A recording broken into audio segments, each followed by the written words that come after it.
Vous acceptez aujourd'hui, c'est moi qui pose les questions. Avec plaisir, avec plaisir. Comment vous avez vécu cette course?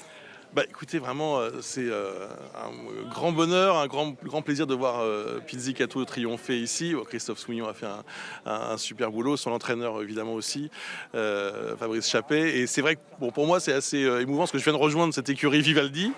Et je suis vraiment très heureux, très belle course, vraiment. Au dernier moment, j'ai cru qu'il allait être coiffé sur le poteau, mais en fait, il garde une bonne avance. Vous avez un peu poussé dans les tribunes, vous avez crié? Ah oui, non, j'ai crié, je me suis cru au Parc des Princes, moi en tant que supporter du PSG.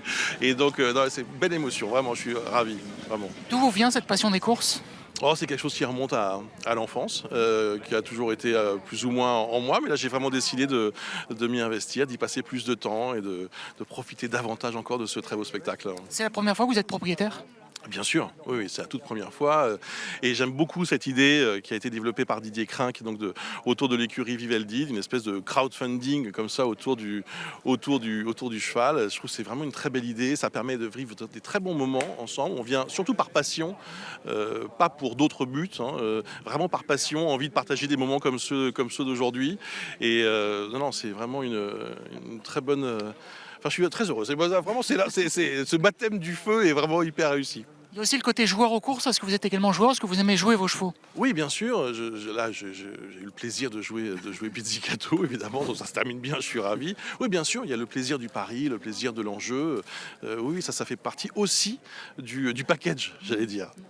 Est-ce que ça vous donne aussi envie d'avoir vos couleurs à votre nom propre, vos propres couleurs, les dessiner, les imaginer? Non, franchement, pour l'instant, c'est pas du tout, dans l'idée. Là, j'aime bien cette idée de team. On n'est pas nombreux, hein, on est une quinzaine. Voilà, j'ai aussi un de mes amis, Nicolas Porcher, qui fait partie de cette aventure, et je partage avec lui aussi donc cette passion. Et c'est un bonheur de pouvoir être. J'aime bien cette idée, voilà, d'équipe. Voilà, par ailleurs, moi, je suis totalement novice, hein, donc j'ai aucune compétence particulière. Donc c'est important d'être encadré, avoir des gens comme ça qui peuvent vous expliquer. On était chez Fabrice Chappet juste avant de venir ici. Bonheur de découvrir son centre d'entraînement. C'est ça qui est chouette, vraiment. Vu que vous êtes passionné, pourquoi avoir attendu autant de temps avant d'être copropriétaire?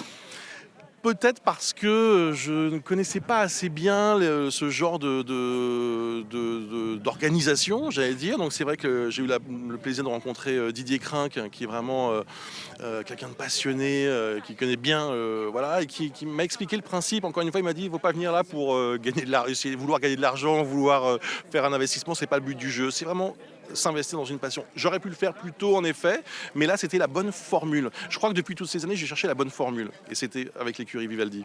Est-ce qu'aujourd'hui vous êtes à Chantilly? Est-ce que vous connaissez d'autres hippodromes? Oui, bien sûr, moi je vais souvent à Deauville, c'est un endroit que j'aime beaucoup, et puis j'ai eu voilà, la possibilité d'aller dans plein d'hippodromes, évidemment Longchamp, Auteuil, etc.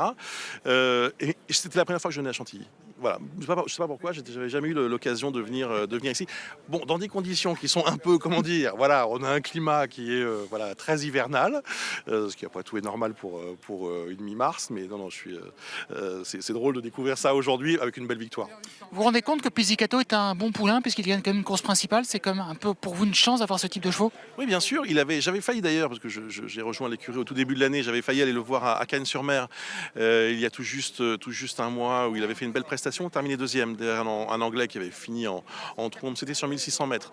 Là, on est sur une distance un peu plus réduite. Je pense que c'est une distance qui lui correspond bien. Là aussi, il a la chance d'être avec Christophe Soumillon, qui fait un travail formidable et qui lui permet d'avoir cette impulsion finale et de garder le lead jusqu'au bout. Mais oui, on a beaucoup d'espoir dans ce cheval. Ouais, je pense qu'il va continuer à aller très loin. Pour élargir le débat, est-ce que certains de vos confrères, notamment de BFM, aiment également les courses? C'est un peu marginal chez vous? Je ne sais pas si c'est quelque chose en effet qui est partagé par d'autres, sûrement, mais d'abord je trouve que je viens d'arriver moi dans cette belle maison, donc j'ai pas forcément eu l'occasion d'en Ou une parler. autre maison, peu importe. Oui, non, mais il y a beaucoup.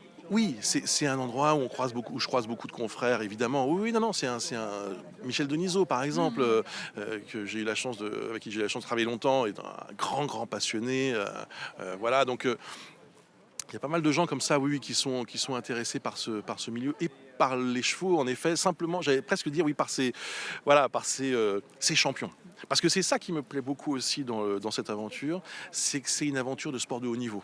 Et quand on va voir les entraînements, quand on vient voir les courses, quand on a la chance d'être dans l'envers du décor, de découvrir, on se rend compte à quel point on est face à des sportifs de haut niveau, que ce soit les jockeys évidemment, mais aussi les chevaux qui, je trouve, sont vraiment dans une condition physique incroyable. Ça fait plaisir que vous le disiez parce que j'ai quand même l'impression qu'il y a un sentiment répandu, que c'est que les courses a quand même une connotation assez négative. Comment vous l'expliquez? Je sais pas, peut-être une connotation un peu surannée ou dépassée. Ce qui est dommage, parce que je trouve que si on arrivait à plus montrer, mais c'est ce que vous faites d'ailleurs avec Aikidia, je trouve que vraiment vous montrez bien cet esprit de compétition. Vous racontez le monde des courses vraiment comme du sport de haut niveau, ce que c'est d'ailleurs. Et je trouve qu'en effet, on devrait peut-être plus mettre l'accent là-dessus que sur le côté tiercé, bar PMU, qui est très important aussi parce que ça fait partie de l'univers, mais moi je suis frappé par ça, par cet aspect compétition, très haut niveau. Vous nous préparez un sujet grand angle sur les courses et sur Pizzicato? Mais pourquoi pas? Pizzicato, je serais jugé parti, on pourrait m'accuser de conflit d'intérêts. Mais non, mais vous avez raison, je pense qu'il faut montrer à quel point ce milieu d'ailleurs a évolué, voilà, et est devenu vraiment extrêmement compétitif. Merci de votre présence et bon vent à Pizzicato et à vous. Merci beaucoup, à très bientôt. Merci Bruce.